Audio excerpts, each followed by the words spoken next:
since before recorded history all the way to today. It's not like ancient astronauts only happened thousands of years ago and then all of a sudden we have Roswell. The fact alone that these visitations have been going on for all this time, thousands of years, that's sensational. Flying cylinders spreading plague from the sky. Black-clad aliens looking to destroy humans. But even if possible, why? And if true, wouldn't there continue to be evidence of even more close encounters? Encounters that would take place much closer to home. When Columbus and his men first set foot in what to the Europeans was the New World, the indigenous people had never encountered anyone like them. Their skin was pale. They wore strange clothes made of bright, often shiny materials. They arrived in massive ships and had powerful weapons. To the natives, the visitors were truly aliens from a strange, faraway world. Powerful beings who might just as well have been sent from the heavens. Columbus wrote in his journal that the inhabitants eagerly came out to see their ships and asked them if they had come from the heavens. And despite the fact that Columbus and his men indicated, no, we didn't come from the heavens, they called out to the people still on the shore, come out and see the people who have come from the heavens. Certainly it seems interesting to wonder why it is that instead of thinking that possibly they came from some other part of the sea, that they'd come from the sky. But there is more to the story.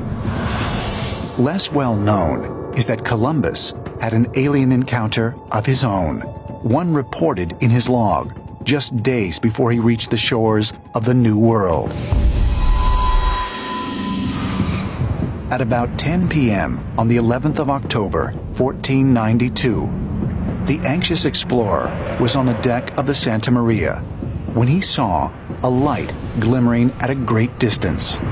Columbus wrote, "The admiral, standing on the quarterdeck, saw a light. Calling to Pero Gutierrez, he told him he saw a light and bid him look that way, which he did and saw it. The admiral again perceived it once or twice, appearing like the light of a wax candle, moving up and down. Summoning another member of the crew, the two watched as the light vanished and reappeared repeatedly." Seeing lights in the water isn't really an anomaly. We all know that certain kinds of underwater life give off lights. But this light actually traveled along with the ship. Columbus noted in the log a glowing object rise out of the water and head off into the atmosphere. What did Columbus see? A phosphorescent sea creature? An hallucination? Or was it something more? Something from out of this world? What did Columbus's men see? What they saw was a luminous object that upon breaking the water's surface became a UFO. To UFO researchers like Bill Burns, Columbus's sighting is significant. Not only because of when it occurred, but also because the object was spotted coming out of the sea, ruling out the possibility that what he saw was a comet or a shooting star. What's intriguing is that this was in what we call today the Bermuda Triangle. The Bermuda Triangle, that area, particularly off of Bimini and the Bahamas, may in fact be, and I'm way out on a limb here, colony headquarters underneath that. Your UFO goes down into the water and then into a subterranean. What better position would be to monitor South America, Middle America, Egypt than the Caribbean?